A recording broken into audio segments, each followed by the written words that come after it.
신약성경 74면 마가복음 12장 1절에서 12절의 말씀입니다.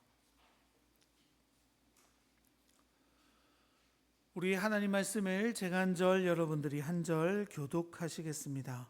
예수께서 비유로 그들에게 말씀하시되 한 사람이 포도원을 만들어 산 울타리로 두르고 집 짜는 틀을 만들고 망대를 지어서 농부들에게 새로 주고 타국에 갔더니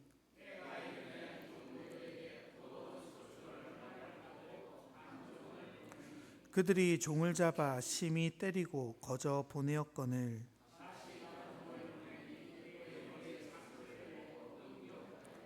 또 다른 종을 보내니 그들이 그를 죽이고 또 그 외 많은 종들도 더러는 때리고 더러는 죽인지라.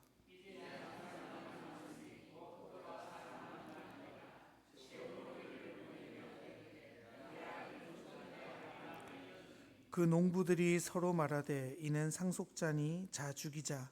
그러면 그 유산이 우리 것이 되리라 하고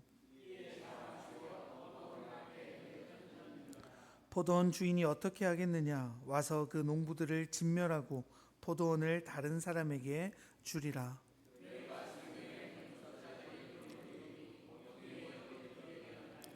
이것은 주로 말미암아 된 것이요 우리 눈에 놀랍도다 함을 읽어보지도 못하였느냐 하시니라. 그들이 예수의 이 비유가 자기들을 가르쳐 말씀하신 줄 알고 잡고자 하되 무리를 두려워하여 예수를 두고 가니라. 아멘. 할렐루야. 오늘도 주님 앞에 나오신 우리 명가의 성도님들 환영하고 축복합니다. 우리 앞뒤자로 인사 나누실까요? 사랑합니다. 축복합니다. 우리 지난주 추수감사 주일로 하나님 앞에 예배드리고 앞에 이렇게 우리 꾸몄던 과일들 이제 올해부터 제가 안 가지고 가고 지역 사회에 나눠주기로 해가지고요.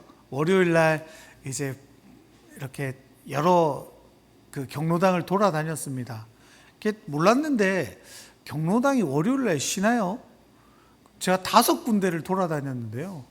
어디는 닫혀 있고, 어디는 잠겨 있고, 어디는 그 아예 이제 존재하지 않고 이래가지고 이렇게 헛걸음을 했습니다.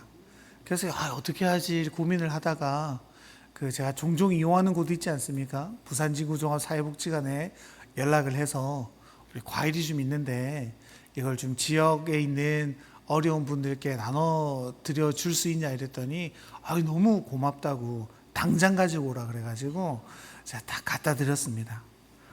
막 이런 얘기 하시는 거예요. 목사님 뭐 여러 후원이 들어오지만 과일이 아예 안 들어옵니다. 그래서 이 지역에 있는 어려운 분들 그 감 하나라도 드릴 수 있게 돼가지고 너무 고맙습니다. 이런 이야기 하시는데요. 제가 거기랑 이제 요즘 계속 교류하잖아요. 그러면서 거기 있는 한 남자 직원분이 계신데 교회를 안 다니신대요. 그래가지고 요즘 제가 그분이랑 계속 교제하면서 이렇게 전도해야지 마음 먹고 계속 관계하고 있습니다. 근데 그분이 이제 왜 제가 이런 마음이 들었냐면 저랑 이렇게 교제하면서 교회에 대한 호감이 조금씩 올라가는 거예요. 이 지역사회에 교회가 뭐 별로 하는 것도 없는 줄 알았는데 지역을 위해서 애쓰는 교회가 있구나. 우리가 요청하면 도움이 되어지는 교회가 있구나. 그분의 말씀이 그렇게 요청했을 때 도움이 되는 교회가 있는 게 너무 기쁘고 또 감사한 일이다라는 이야기를 들었습니다. 여러분 이제 별로 신경 쓰지 않는 일인 것 같았는데 교회가 관심을 가지고 그들과 함께 걸어가니까요. 그곳에 있던 예수를 믿지 않는 사람들도 교회에 관심을 가지고 또 예수님에게 관심을 가지는 모습들을 보게 되어집니다. 여러분 이게 사실 초대교회의 모습이었죠. 교회는 여러분 기본적으로 살리는 공동체입니다. 왜 그렇습니까? 우리의 첫 번째 사명이 뭐예요? 하나님께 예배하는 거죠. 그리고 뭡니까? 전도하는 거죠. 그러니까 우리들의 목표가 뭐예요? 영혼을 살리는 일입니다. 그리고 초대교회를 보면요. 자신의 재산을 팔아 가난한 자들, 과부들, 고아들, 나그네들을 먹여 살렸죠. 그러니까 교회는 영혼을 살리고 삶을 살리고 생활을 살려내는 곳이 바로 교회여야 하는 겁니다. 왜냐하면요, 하나님 나라가 생명이 가득한 곳이기 때문이죠. 그리고 영원한 생명을 받은 우리는 이 땅을 살아가면서도 우리가 가는 곳곳마다 죽어가는 자들을 살리는 일에 우리가 쓰임받기를 간절히 소원합니다. 사실 하나님이 이 땅을 지으셨을 때도 그랬겠죠. 하나님의 규칙과 하나님의 마음으로 하나님은 이 땅을 지으셨습니다. 하나님이 이 땅을 보시고 뭐라고 하셨어요? 심히 좋았더라. 너무너무 좋아하셨던 그 땅인데 정작 지금을 살아가는 우리 현실은 좋습니까, 여러분? 대답이 없죠. 속상하죠. 왜 그래요? 예수를 믿어가면 갈수록 어렵기 때문이죠. 하나님의 마음과 하나님의 정의와 하나님의 사랑은 보이지 않고 사람들의 욕심에, 사람들의 이기심에 그 질투와 싸움이 날마다 넘치는 세상을 우리는 살아가기 때문입니다. 왜 그렇습니까? 가치가 바뀌어가기 때문이죠. 하나님이 중심이 되어 가는 삶이 아니라 내가 중심이 되어지고 나를 위해서라면 다른 사람은 기꺼이 버릴 수 있는 시대를 살아가기 때문입니다. 다르게 말하면 뭐예요? 이 시대에 점점 가치가요, 욕망으로 바뀌어져 가는 거죠. 그래서 우리는 어떻습니까? 하나님의 가치로 살아가는 게 어려운 시대를 살아갑니다. 주님의 말씀대로 살아가고요, 주님의 마음으로 살아가고요, 주님의 뜻대로 살아가는 게 너무너무 힘들어요. 그게 왜 더 힘드냐면 같은 교회에 있는 우리조차 야, 너 그렇게 너무 말씀대로만 살아가는 게 가능한 줄 알아? 안 돼 라고 같은 편이어야 되는데 같은 성도들마저도 세상의 가치를 내게 가지고 와서 살아가는 것들로 우리를 미혹해 하기 때문이죠. 여러분, 그런데 참 아이러니한 게요, 세상이 하나님의 말씀과 전혀 다르게 살아가면서 교회에 기대하는 건 뭡니까? 나는 엉망으로 살지만 너는 착하게 살아야 되지 않겠어?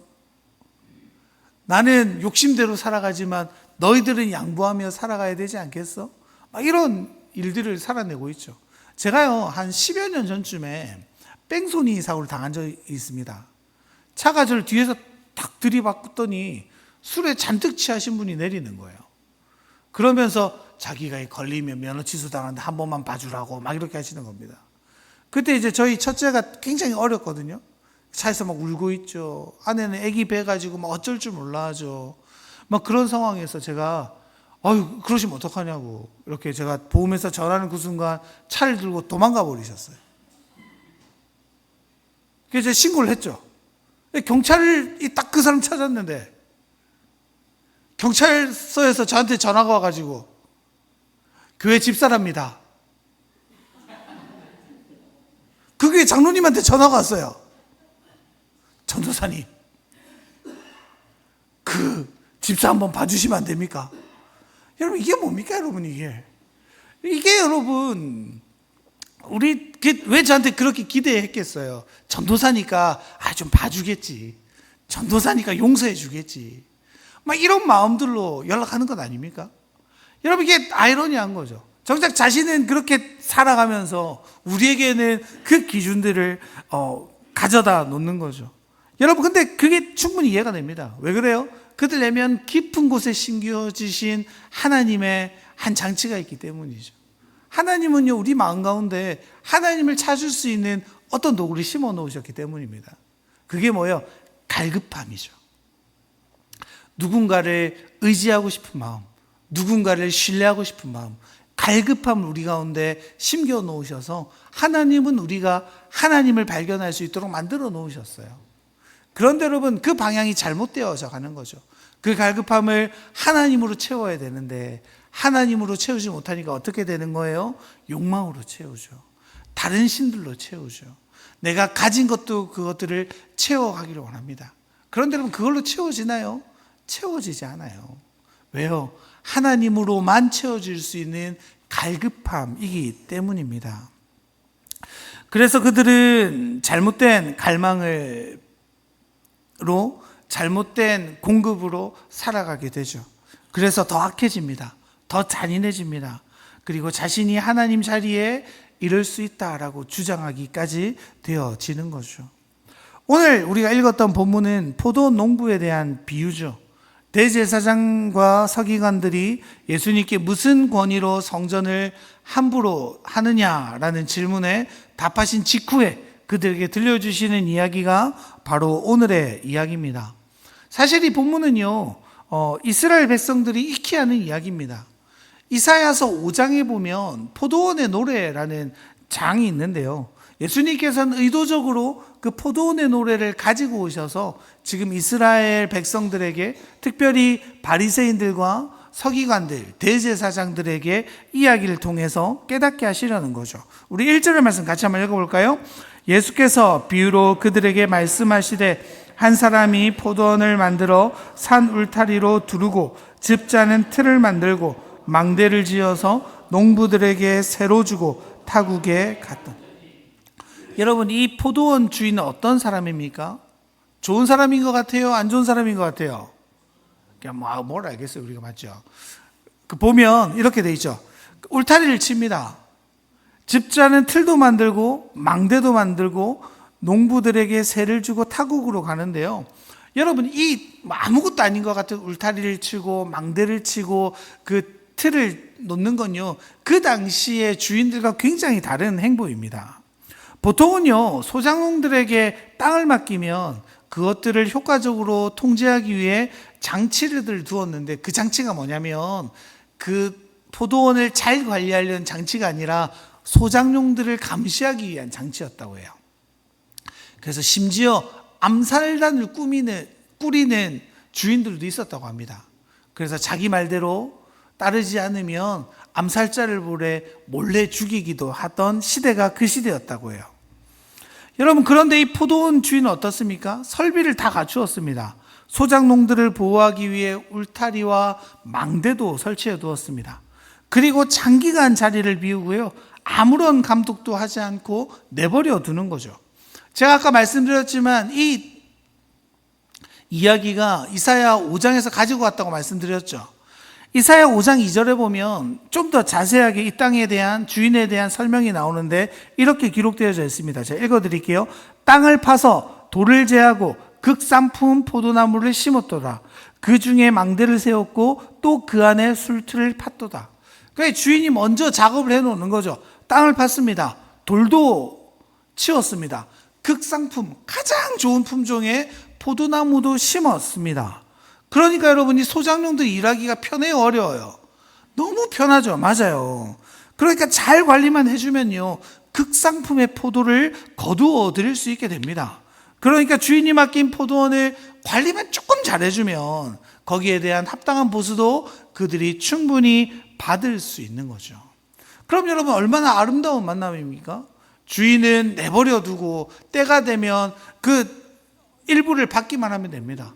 소작농들은 또 드릴 건 드리고 자신이 누릴 수 있는 그 품삯을 누리면 됩니다. 여러분, 그 하나님이 우리에게도 이렇게 예비해 주셨죠.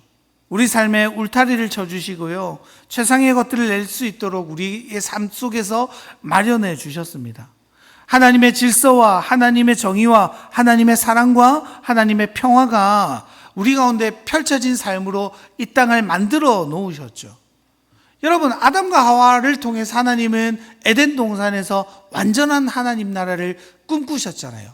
그 땅이 얼마나 아름다웠습니까? 그 나무의 실과만 따먹어도 영원히 살아갈 수 있었잖아요.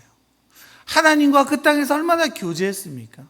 동물들의 이름을 붙여주는 노동 외에는 아무것도 하지 않아도 되는, 그 땅에서 아름답게 하나님 나라로 살아갈 수 있기를 원했는데 완전히 무너지게 되죠. 왜 그래요, 여러분? 욕심 때문이었죠. 어떤 욕심입니까? 내가 하나님 자리에 설 수 있다라는 그 욕심이 그 에덴 동산을 완전히 망가뜨려 놓지 않았습니까? 여러분, 이 포도원도 마찬가지죠. 욕심 때문에 완전히 망가뜨려집니다. 이들이 가졌던 욕망이 뭡니까? 그 포도원의 주인 자리를 누가 차지하기를 원하는 거예요? 자신들이 차지하기를 원했죠. 소작농들이었던 그들이요, 주인 되기를 원하면서 문제가 되지 않습니다. 여러분 좀 이해가 되죠? 왜요? 몇 년 동안 주인이 보이지 않으니까요. 주인이 없으니까 몇 년 동안 그 땅을 키우면서 착각하게 되는 거죠. 야, 주인이 안 오려나? 혹시나 이 가진 모든 게 내게 될지도 몰라. 포도가 열매를 맺는데 한 3년 정도 걸린다고 하던데, 맞는지 잘 모르겠어요. 책에서 본 거라 가지고. 그러니까 이 3, 4년의 기간 동안 주인이 한 번도 오지 않은 거죠. 그러니까 이들은 자연스럽게 이 땅이 내 땅인 양 살아가게 되면서 문제가 뭡니까? 그 주인에게 속한 종이 자신들에게 찾아오면서 그들은 그때야 비로소 깨닫게 되는 겁니다. 아, 이 땅에 주인이 있었지. 내가 주인이 아니라 누군가로부터 이 땅을 받은 땅이지. 그걸 그때야 비로소 깨닫게 되는 거죠. 여러분, 상식적으로 그럼 어떻게 하면 됩니까? 주면 돼요. 합당한 금액을 지불하면 됩니다. 그런데 그들은 어떻습니까? 다른 생각을 하는 거죠. 내 거라고 착각하게 되는 겁니다. 여러분, 그런데 우리도 그럴 때가 너무나도 많죠. 인생을 살아가면서 하나님의 임재를 경험하지 못합니다. 하나님의 말씀을 들여다보지 않습니다. 내 인생을 그냥 살아가는 것처럼 여깁니다. 그럼 어떻게 되는 거예요? 내 인생의 주인이 누구라고 착각하게 돼요? 나라고 착각하게 되죠. 여러분, 그래서 우리가요, 매일마다 주님을 만남들이 필요합니다. 날마다 우리가 왜 말씀을 봅니까? 왜 우리가 기도합니까? 왜 우리가 그리스도인임을 기억해야 합니까? 내 인생의 주인이 하나님이심을 고백하기 위함이에요. 여러분, 에덴 동산에서 하나님은 선악과를 한가운데 세우셨죠. 그 한가운데 세웠다는 게 뭐예요? 눈을 뜨면 계속 그게 보이는 거예요. 우리는 그렇게 반대로 생각하잖아요. 그 한가운데 두셔가지고 괜히 먹고 싶게 따먹게 만드셔가지고 하나님 잘못했네, 이런 사람들이 있는데, 사실 그 이유입니까? 아니에요. 그 선악과를 보면서 뭘 기억하라는 거예요? 너희들 피조물이야. 너희들의 주인은 너희가 아니라 하나님임을 기억해. 그러니까 그게요, 하나님의 울타리인 거예요. 자신이 피조물이고 자신이 어떤 존재인지, 하나님이 나를 얼마나 사랑하시는지, 내가 하나님의 말씀 안에 있는 것이 얼마나 귀중한 일인지를 하나님은 에덴 동산에서 선악과를 통해서 그들이 계속 기억하기를 원하시는 거죠. 여러분, 우리의 삶도 마찬가지입니다. 말씀이 우리 가운데 심겨지지 않으면요, 그 말씀이 우리에게 주인 되실 수 없습니다. 제가 자주 말씀드리잖아요. 우리가 말씀에 귀 기울이지 않으면 우리 어디에 귀 기울인다고요? 우리의 욕망의 소리에 귀 기울이는 게 우리의 모습입니다. 우리는 언제나 쉬운 길을 선택하거든요. 우리의 욕망의 길을 선택하기를 원하거든요. 그래서 여러분, 우리가 날마다 주님의 말씀에 귀 기울이고요, 주님께 기도하지 않고 주님께 집중하지 않으면 우리는 언제나 우리 내면의 욕심의 욕망의 소리에 귀를 기울이죠. 그 결과가 뭡니까? 그 포도원의 주인 자리를 내가 뺏고야 말겠다. 지금 이 청지기들이 그렇게 고백하는 겁니다. 여러분, 그들의 선택이 어떻습니까? 종을 어떻게 합니까? 때리죠. 그 다음에 심히 능욕을 줍니다. 그 다음에 어떻게 해요? 죽이기까지 하죠. 점점 그 죄악이 어떻게 되는 거예요? 잔혹해지고 점점 더 심한 죄들로 걸어가는 모습을 볼 수 있습니다. 여러분, 이게 죄의 모습입니다. 이게 욕망의 모습이에요. 욕망은요, 그 한 번의 것들로 우리를 만족시켜주지 못합니다. 더한 것들을 우리에게 요청하게 되어지는 거죠. 여러분, 이 모든 것들이 자신들의 착각 때문이지 않습니까? 여러분, 생각해 보세요. 그 종을 죽인다고 그게 자기께 될 리가 없잖아요. 될 수 있다고 믿으십니까? 될 수 없어요. 절대로 무슨 짓을 해도 그 주인이 자신에게 주지 않는 이상 그게 자기께 될 리가 만무하지 않습니까? 심지어 자기의 종을 때려 죽였는데 그게 내 거야 될 거라고 이상한 착각 속에 빠져가는 그들의 어리석음이 있죠. 말도 안 된다고 생각되는데요, 우리도 그렇게 착각에 빠집니다. 내 거야 라고 생각하게 되는 그 순간에 우리는 그런 함정에 빠져드는 거죠. 여러분, 자녀를 왜 주셨습니까? 하나님 왜 우리에게 자녀를 허락하셨죠? 뭐 그런 얘기 있잖아요. 내 인생이 내 마음대로 안 된다는 것을 확신시켜 주기 위해서 자녀를 주셨다. 저만 아는 얘기입니까? 그런 얘기 있잖아요, 여러분. 이게 맞는 말이죠. 이게 다르게 말하면 뭐예요? 이 자녀가 내 거야 라고 주장하는 순간 그 자녀의 인생이 피곤해지는 거죠. 여러분, 사실 우리의 신앙 고백이 어떻습니까? 내게 있어요, 여러분? 여러분 거 있습니까? 없어요. 이게 좀 속상한데요. 우리의 고백에 우리 게 없습니다라는 고백이죠. 그래서 여러분, 우리가 그 헌금기도 할 때마다 뭐라고 기도해요? 우리에게 주신 모든 것이 하나님의 것이며 우리는 맡은 청직임을 고백하는 마음을 담아 드립니다 라고 우리 같이 신앙으로 고백하잖아요. 그러니까 여러분, 사실 내 건 없습니다. 내 자녀도, 내 배우자도, 내 가족도, 내 재물도, 내 달란트도, 내 생명도, 내 모든 것이 하나님의 것입니다 라고 고백하는 것이 믿는 자의 태도이죠. 그럼 여러분, 우리의 태도는 뭡니까? 모든 것이 하나님 우리에게 맡겨주신 거죠. 그래서 누구에게 돌려드리는 거예요? 주님께 돌려드리는 겁니다. 11조를 왜 드린다고 했어요? 11조 안 하면 천국 못 갑니까, 여러분? 천국 가요. 11조 안 하면 하나님 막 야단치십니까? 야단 안 치세요. 근데 왜 하는 거예요? 10분의 1. 이게 10개 중에 한 개를 떼었다는 의미가 아니죠. 첫 번째 것이라는 의미입니다.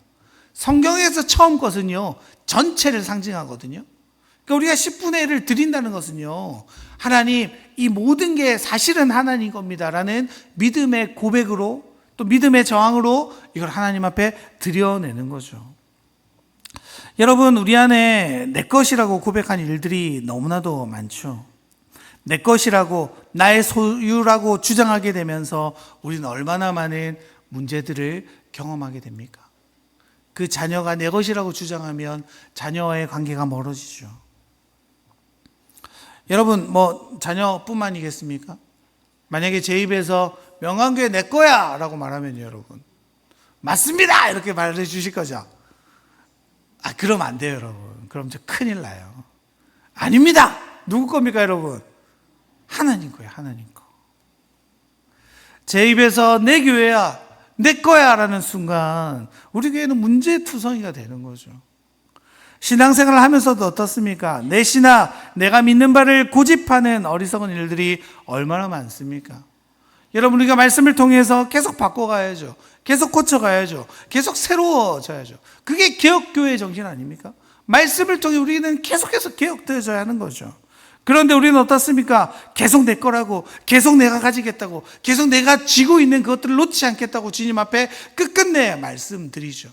이게 너무나도 많잖아요. 내 소유, 내 가족, 내 고집, 내 신앙, 내가 살아오는 삶의 방향성, 이 모든 것 하나도 놓기 싫어하는, 누구를 용서하는 마음, 너무나도 많지 않습니까? 내 것이 아님에도 내 것이라고 우기니까 정말로 이상해져 가는 거죠. 지금 종들이 그런 것 아닙니까? 점점 더 이상해져 가는 것 아닙니까? 그렇게 종들을 죽여버리죠. 종들을 너무나도 치욕스럽게 조롱하고 멸시하죠. 여러분, 이 종들은 누구를 상징하고 있는 거예요? 구약에 나타난 선지자들의 상징이잖아요. 계속해서 회개를 말하고 하나님의 뜻을 말해도 이스라엘은 끝끝내 듣지 않았습니다. 그들을 멸시하고 치욕을 주고 위해를 가했습니다. 여러분, 예레미야서에 보면 이렇게 적혀 있어요. 내가 말할 때마다 외치며 파멸과 멸망을 선포함으로 여호와의 말씀으로 말미암아 내가 종일토록 치욕과 모욕거리가 됨이니이다.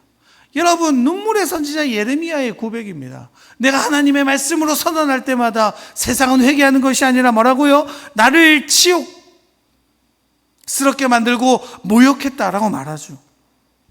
여러분, 이 치욕과 모욕이요, 여러분, 그들에게만 있겠습니까? 아니요, 우리 내면에도 날마다 계속되어지는 싸움입니다.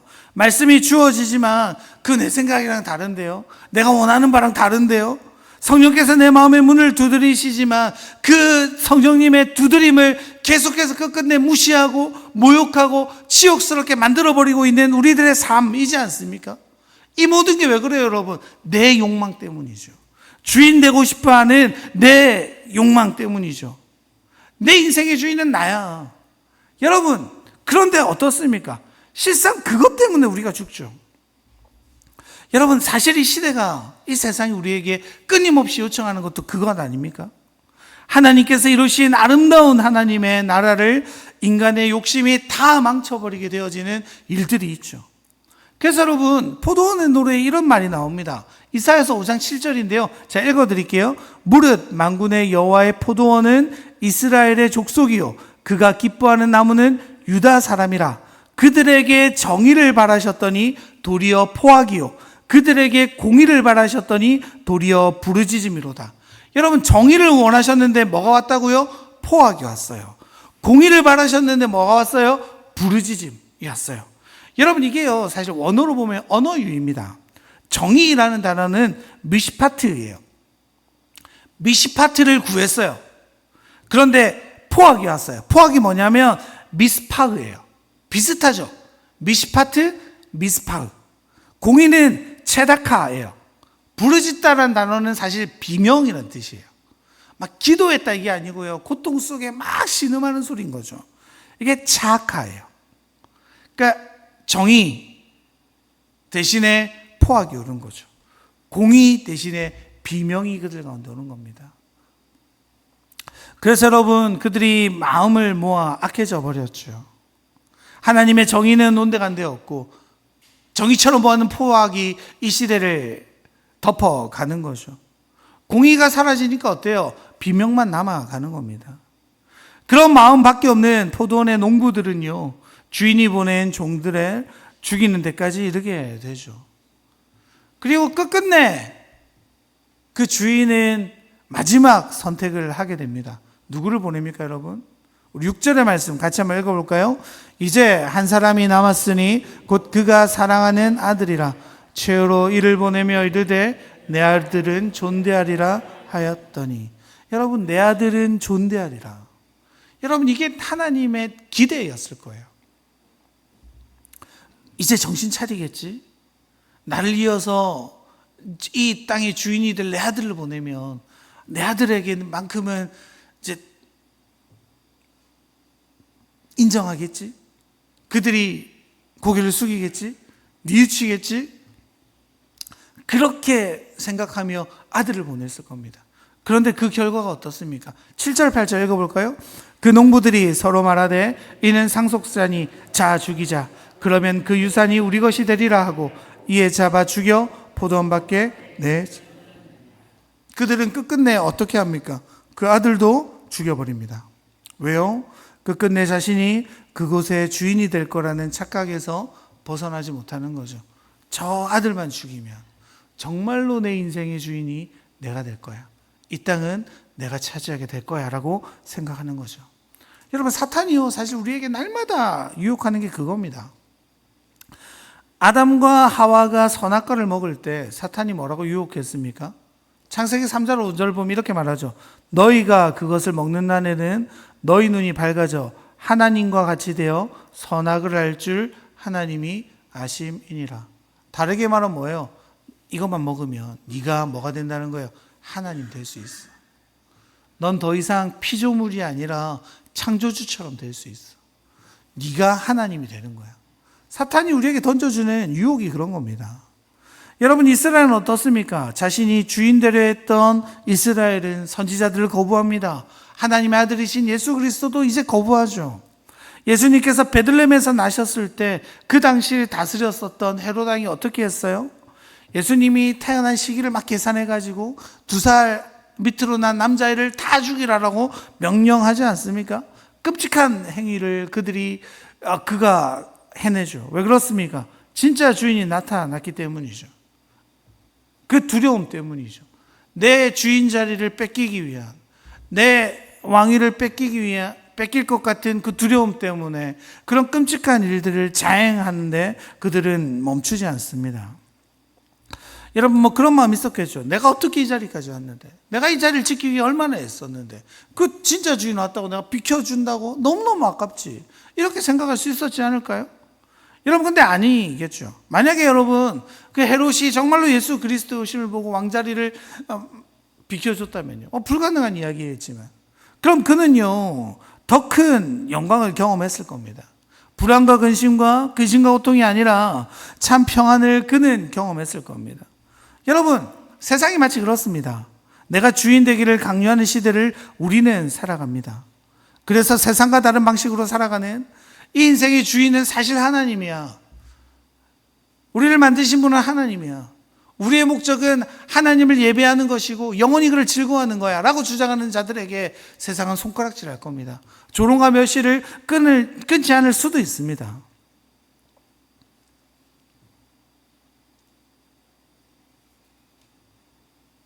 주님이 그렇죠.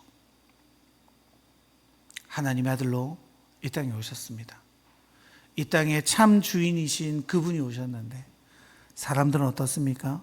진영 밖으로 던져버리죠. 그러므로 예수도 자기 피로써 백성들을 거룩하게 하려고 성문 밖에서 고난을 받으셨느니라. 인간들 지은 하나님께서요, 인간 손에 죽게 되는 끔찍한 일들을 경험합니다. 그런데 여러분, 성경이 이렇게 맞춰지면요, 우리가 예수를 믿을 필요가 있을까요? 없습니다. 주님이 부활하셨지 않으셨으면 우리 기독교도 존재하지 않았습니다. 주님은 그것이 끝이 아니라고 우리에게 분명히 말씀하시죠. 그래서 주님은 이 이야기를 들려주시며 마지막으로 이렇게 이야기하는데요. 우리 10절, 11절 같이 한번 읽어볼까요?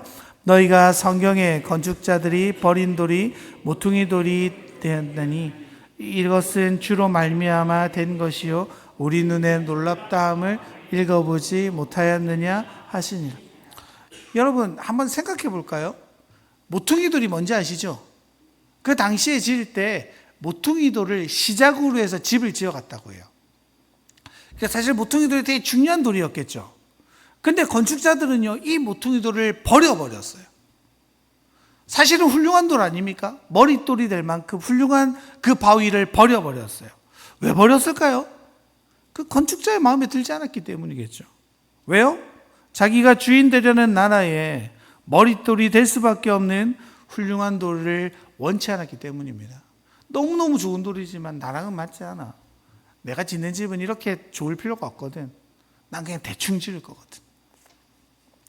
그래서 주님은 어떻게 하십니까? 그 버려진 돌로 새로운 집, 새로운 나라를 만들어 가기를 원하시는 거죠. 주님은요, 오늘도 우리를 위해서 울타리를 치십니다. 망대를 세우십니다. 틀을 만드십니다. 그래서 우리를 포도원으로 초대하십니다. 그리고 우리가 그곳에서 하나님의 열매를 맺고 하나님 나라로, 하나님의 새로운 집에서 새로운 삶을 살아가기를 하나님 원하십니다. 여러분, 우리는 어떻습니까? 주님이 맺기 원하시는 열매들이 내 삶에서 맺어지기를 원하십니까?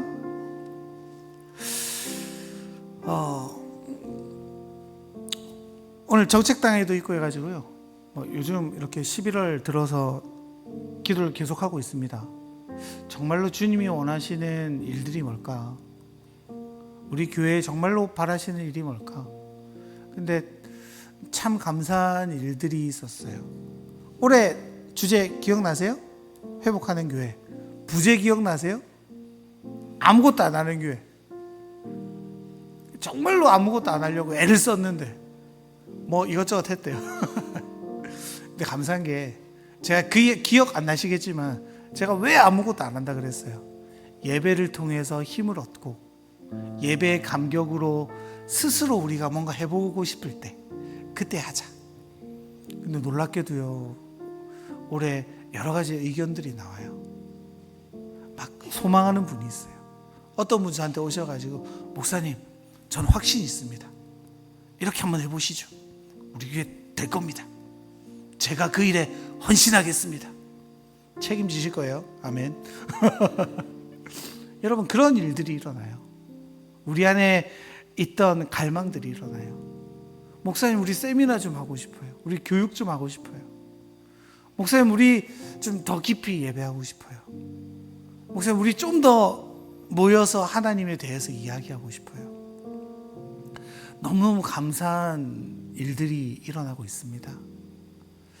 그게 하나님이 만들어 놓으신 이 울타리 안에 살아가는 방식이죠. 때로 그게 우리를 좀 방해하는 것 같고 불편하게 만들 수 있어요. 근데 그렇지 않습니다. 그 울타리는 그 수많은 공격으로부터 우리를 보호해 줍니다. 망대 꼭대기에서 저 멀리서 오는 적군들을 미리 보고 방어할 수 있도록 우리를 만들어 주죠. 그게 뭐예요, 여러분? 그게 말씀이에요. 그 울타리 안에 온전히 살아갈 때, 그리고 그 울타리 안에 포도원을 내 삶의 인생의 주인이 하나님을 고백할 때요, 우리가 별로 걱정할 게 없는 거죠. 그렇게 우리 교회가 또 한 해를 시작해 보려고 합니다. 그래서 우리 같이 그렇게 믿음으로 주님 안에 내 인생의 주인이 하나님이심을 고백하며 하나님 원하시는 그 아름다운 포도원을 함께 일궈내는 우리 명광의 성도님들, 또 우리 명광교회 공동체 되기를 간절히 바랍니다. 우리 시간 함께 찬양했으면 좋겠습니다. 나는 주를